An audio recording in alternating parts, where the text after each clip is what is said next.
The House and Senate are back. That sucks. We'll talk about that tonight. We're going to talk about the next generation of women with Natalie Winters. She joins us. Dark money, local elections, all that and more coming up on I'm Right.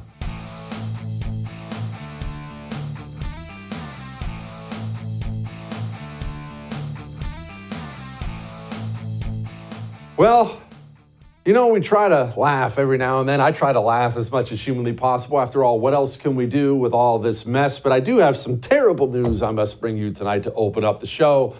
You ready for this? The House and the Senate are back in session.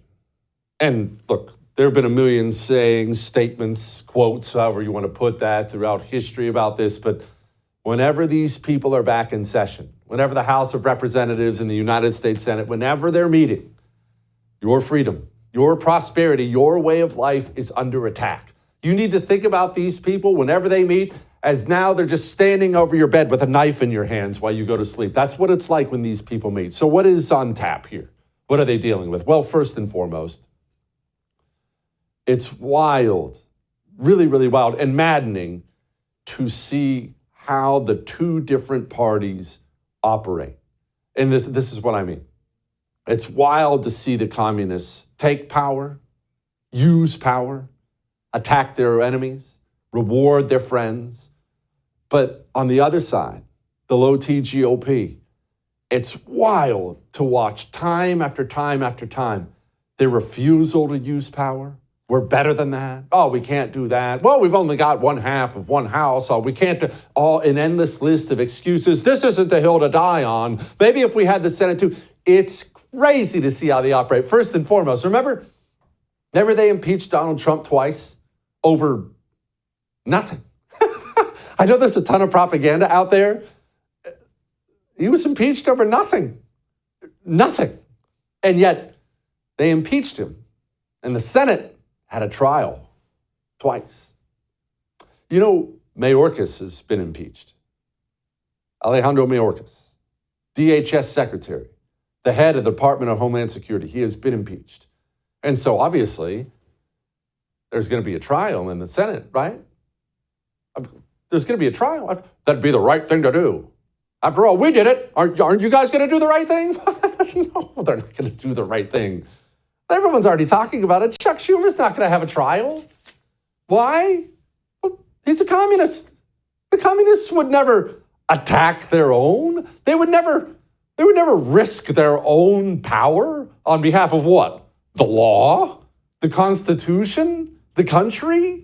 These are things that don't ever enter the mind of the communists. Of course, they're not going to have a trial for Alejandro Mayorkas. I'll tell you what, I'll make you another deal. You ready for this? You ready? Mr. Producer, write this one down. I didn't even discuss this one with the wife. She's going to be angry. If there's an impeachment trial for Alejandro Mayorkas in the United States Senate, I'm going to shave in a Fu Manchu mustache right here on the show. And you're just going to have to stare at it for a week. If there's an impeachment trial, Fu Manchu mustache coming to the I'm Right show right here on the first. Mark my words. They're never going to do that. That's something Republicans would do. Well, I mean, I guess we do have to have a trial, guys. I know it's the right thing to do. It says right here in the Constitution. After all, this is the suicide pact we have to go down with. It's the Constitution, guys.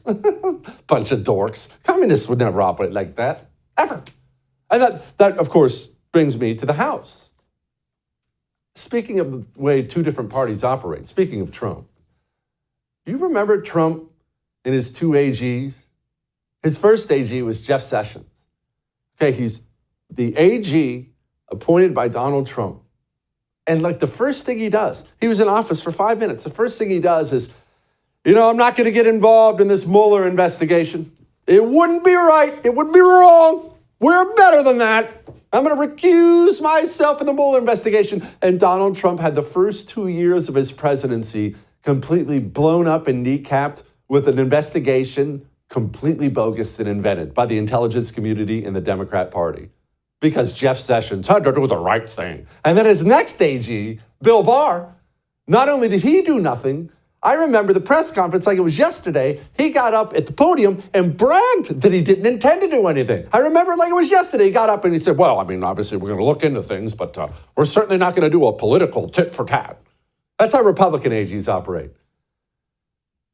Democrat AGs, do you know what Merrick Garland has done? In 3 years, he has essentially been the sword and shield of the Biden White House. They're kicking in the doors of pro-lifers. They're flat out killing guys. They've got the lady who had Joe Biden's daughter's diary. They've got her rung up on charges. They're going to send her to prison. Joe Biden's DOJ works exclusively on behalf of Joe Biden to protect his friends, to attack his enemies. And again, the way the two different parties operate, we know now, right now, Merrick Garland, he's been given a subpoena. Hey, you need to hand over this information. What information are they looking for? Well, they want the video of Joe Biden's deposition with Robert Hur. Remember that special counsel that was looking into Joe Biden? And he had some really not flattering things to say about Joe Biden and his mental capacity. Well, Jim Jordan, James Comer, they're threatening to hold Merrick Garland in contempt. And of course, he should be held in contempt. But why would Merrick Garland even take such a step? Well, Merrick Garland is a communist. He works for communists. And Merrick Garland believes, as all communists do, in using power. And maybe you're sitting there saying, well, Jesse, I don't want to be like them. Jesse, I don't want to be like that. Okay, I understand that. I'm not telling you you should want to be like Merrick Garland. I'm not telling you should want to be like the communists. But I am telling you this. Set aside nursery rhyme conservatism for a moment. I'm telling you this, and you really, really need to hear me here. If one side believes in using power everywhere they have it, whether it's a DA spot in New York City or the AG, whatever, wherever they hold power, they use it to gain more, to attack their enemies, to reward their friends. And the other side doesn't, because it's not the right thing to do. You know that this side has no chance, right? None. It's already over. If the right doesn't come around to using power to defend your people, yourself, using power, yes, to attack your enemies. If the right does not come around to that, we already lost. It's over. It's over. And do keep in mind what losing means. Another thing on the table right now in the House of Representatives is the FISA authorization. You see, not only is the federal government turning all of its guns, turning all of its attention onto you, the federal government has spent years authorizing itself to hoover up all of your data, all of your information, to spy on you. You understand no matter who you are. Maybe you're sitting there saying, Jesse, I'm not important. Jesse, I'm just a normal person. You understand that there is a very real chance, pretty much 100% chance, that the government has your data. They've seen it. They've read your text messages, or at least the computer has at some point in time, your emails, your everything. Now, that was one thing. It was bad enough when we thought they were just attacking radical Islamic terror, right? We certainly don't want towers to come down again. But it's another thing entirely to sit back and consider that now they're building databases on things like people who buy guns and Bibles, people who question the vaccine. And yes, the GOP is getting ready to authorize this once again, working with Democrats. They're going to send your money to Ukraine. You're paying 40% more for groceries. They're going to send your money to Israel. They're going to send your money to Ukraine. They're going to continue spying on you. And all this is going to be done with the aid of the GOP.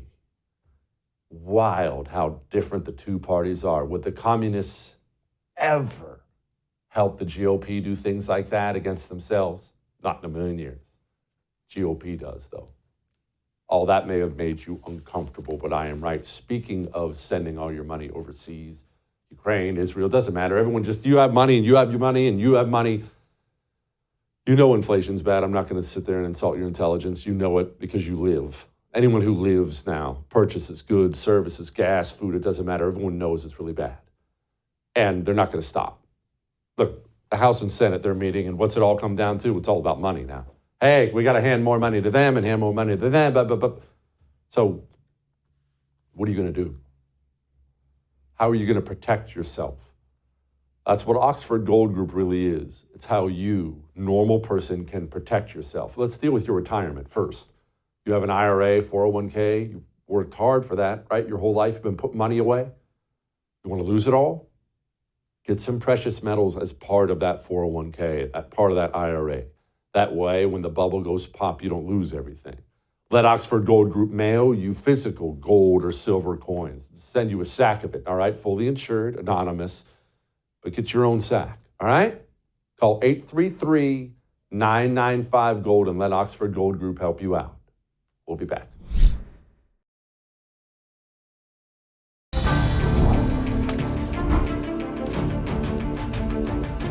Well, for me, I think feminism is just about us all having like the same amount of rights. And what rights do women just not have in that general, men have? I mean, just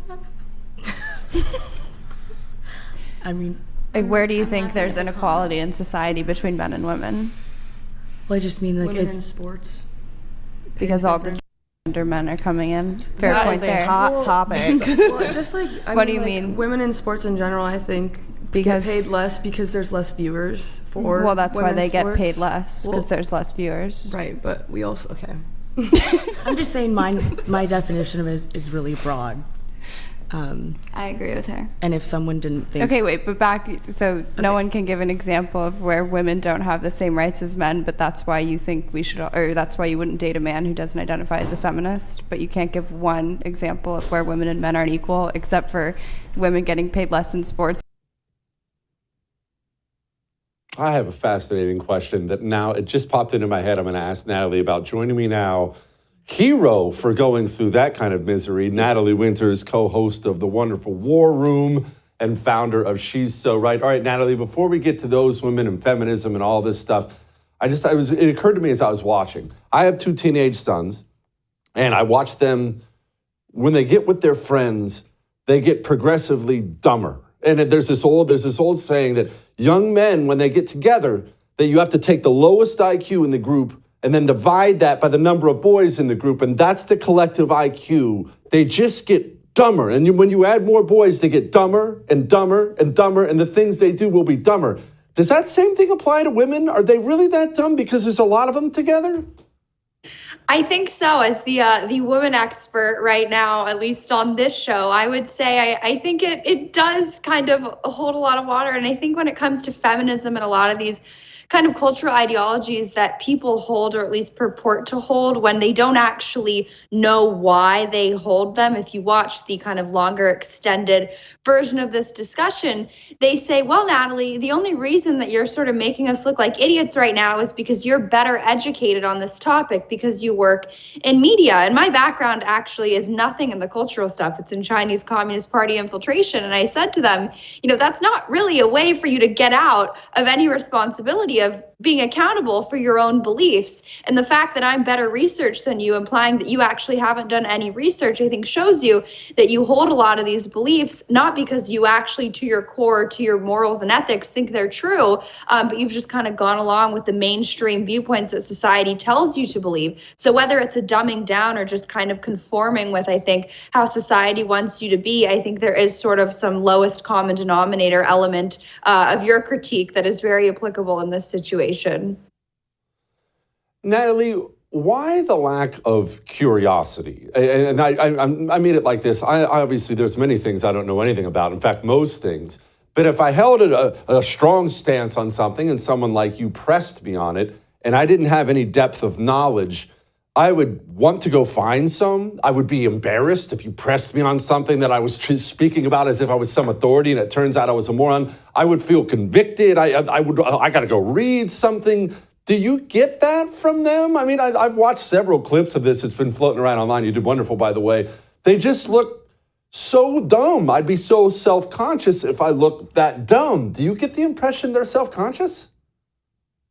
I don't even think they internalize it as being dumb. I think they have really never, my estimation is that they really have just never been exposed to a young woman like myself, to young women who watch your show, to other young women that you've had on this program who don't self-identify as feminists. And I think that that's sort of a cornerstone, right, of, I'll call it what it is, a lot of these cultish ideologies that are very pervasive on the left, where these girls don't really even know that there is an alternative to not being a feminist. And you hit the nail on the head when you would think there would be some level of like, oh my goodness, I'm so uneducated. Here I am saying that I would refuse to date a feminist. Yet earlier in the conversation, they couldn't even define what a feminist is. And I think we love to throw around the word, indoctrination and what they teach on these college campuses. But I think at the core of it, the crux of it is really just a lack of critical thinking and thinking for oneself, right? Because then they haven't actually put these ideologies kind of through the ringer of evaluation and understanding why they actually hold them. So when they're sitting there with all their girlfriends, it's just a lot easier to say you're a feminist because frankly, you could probably skate through life and never get any pushback as to why you're not a feminist. Whereas myself, someone who has never identified as that, since I was in ninth grade, in high school, I was having teachers and administrators press me and say I was a sexist for not holding those beliefs. So I think it's sort of a survival of the ideological fittest. But did you girls talk about abortion? I think the girls who vote based off of it, which there's another clip, perhaps you'll play it, that the female vote is whipped up, I think oftentimes focused primarily on that issue. A lot of the girls on the panel agreed to that, but I made the point, you say you're so well educated on abortion and feminism. I just showed you don't actually know anything. Isn't it kind of bizarre that you just said that's the primary issue that drives you to vote and select for candidates? Meanwhile, they also say that when Republicans are like, oh, abortion is just an issue that's being used to whip up the female vote, they also think that that's crazy and that's sexist and it's demeaning to women. It's anti-feminist, right? So I always kind of describe it as it's like picking up this trudge, this mess of seaweed in the ocean where all these ideologies are so interconnected and they create this kind of ecosystem where you can't press them on any aspect of it because it's sort of this feedback loop, right? Where if you try to engage with them on abortion, then you're a sexist. If you try to engage with them on feminism, you can't because you're pro-choice. And that's why that's why I do shows like the Whatever podcast, because I think a lot of times it's, no offense, we love straight white men, but when straight white men are, trying to punch down, frankly, on girls like these, they sort of have the easy caveat. They can write them off as, oh, well, you're a straight white guy, so you're internally sexist. But I think when they're forced to reckon with a girl who's their age, in some cases younger than them, it's sort of shattering to their worldview. And that was kind of my takeaway from that podcast, that they had truly never met someone like me. And not that I'm all that rare. I would say the majority of the country thinks like myself, but they're just not exposed to it because they want us to be scared and afraid of speaking out because then you don't have, moments and conversations like the one you just played. Let's talk about dark money. There's a lot of it floating around. How does it work? Who are the funders? What are we looking at? It's hard to figure that out, right? It's such a tangled web. Let's dig into that web next before we get to that web. You know what's in here? Absolutely nothing. But you know why there used to be something in here? It used to be full of coffee. Why? Well, because blackout coffee is amazing. That's why. I start my day with 2 cups of blackout coffee, and now it requires a superhuman amount of discipline for me to not go 3 cups. I've tried to pare myself down to 2 cups, and I was successful at that. But blackout coffee is so freaking good. I want 3. I want 4. I want another one now. I want to go fill this back up. You want the best coffee you've ever had in your life? 20% off your first order. They'll mail it to your front door. blackoutcoffee.com/Jesse. Go enjoy my favorite coffee in the world. blackoutcoffee.com/Jesse. We'll be back.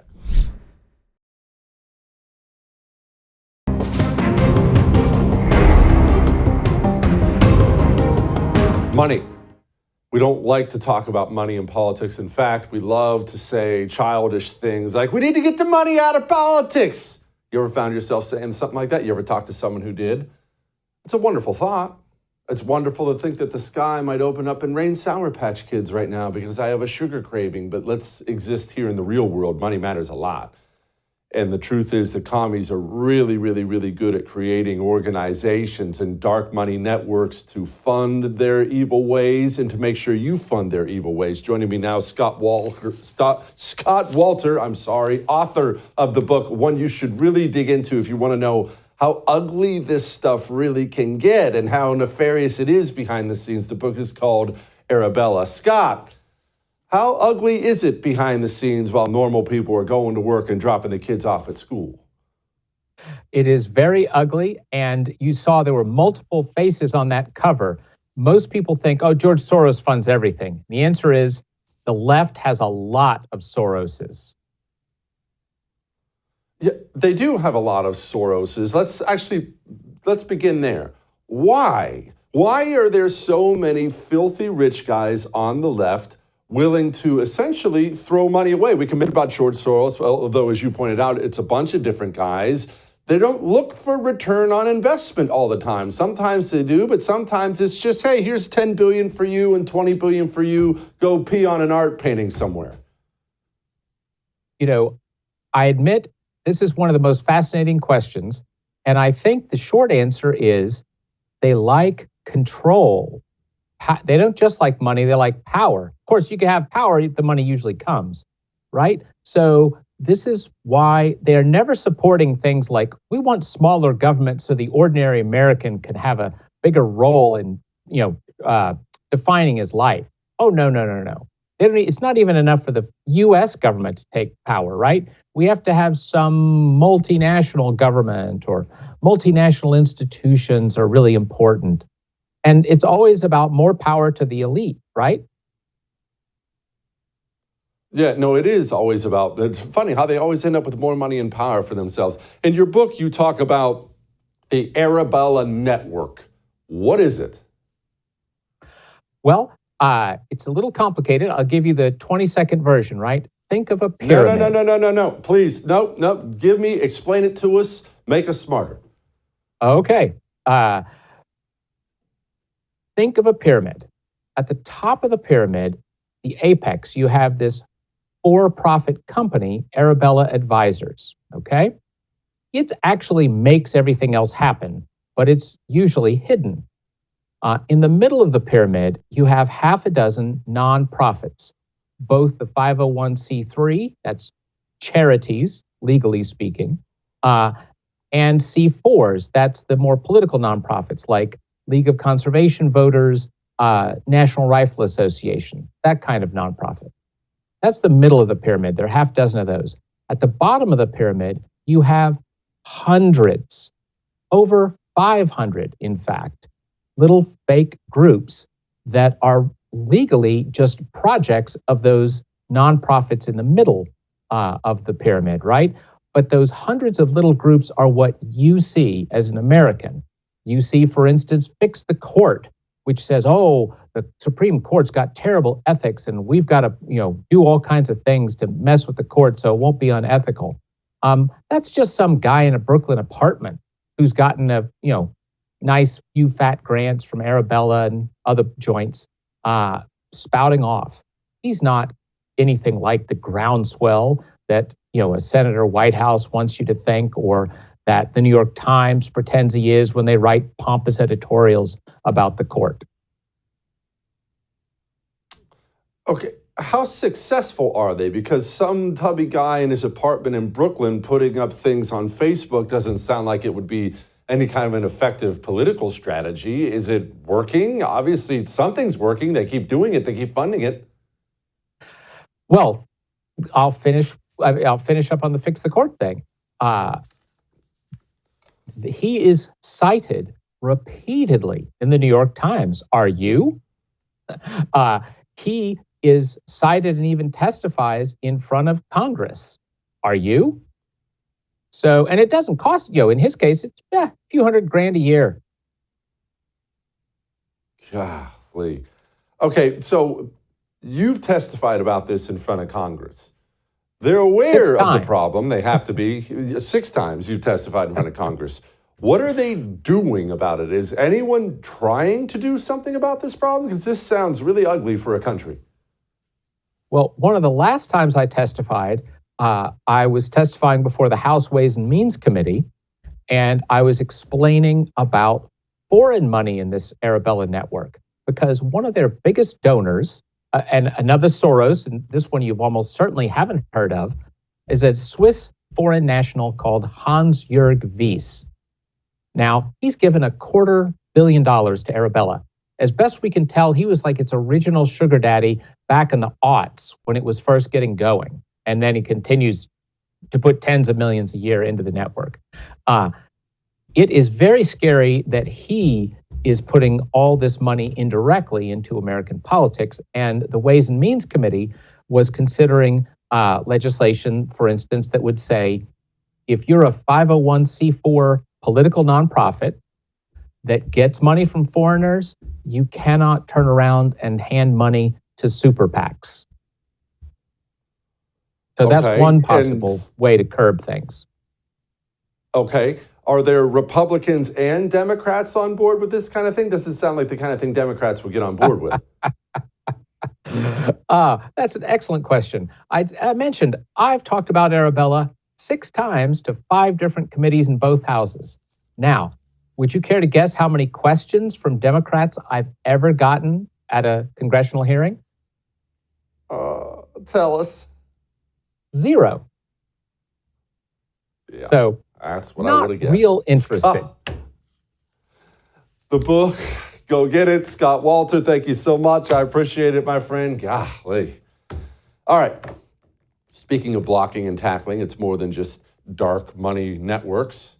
School board races.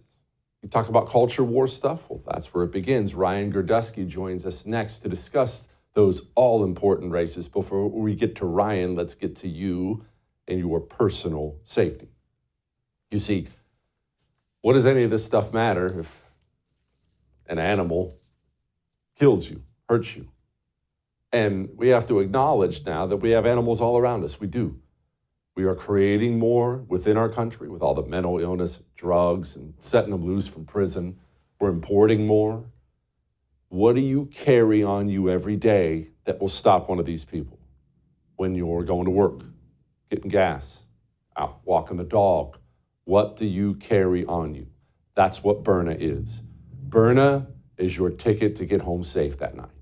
It's non-lethal, so even if you're not a gun person, I love guns, but even if you're not a gun person, use it. It's a pistol launcher. Shoots pepper balls or tear gas balls. It'll stop a bad man in his tracks, and you get to go home alive.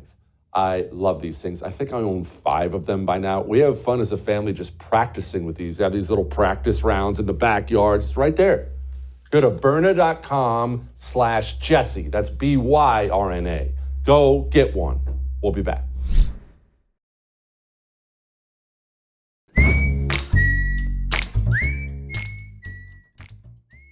We love our dogs as we get ready to lighten the mood. We love our dogs, do we not? I'm embarrassed how much I love my dog. I didn't even want a dog. I was enjoying not having a dog. I'd had dogs most of my life, but the boys were, I want a dog, I want a dog, I want a dog. And finally I caved and we got a dog, and now we have Fred. And now that big fluffy idiot is just part of the family. He is. And would I fight a kangaroo for my dog? Probably.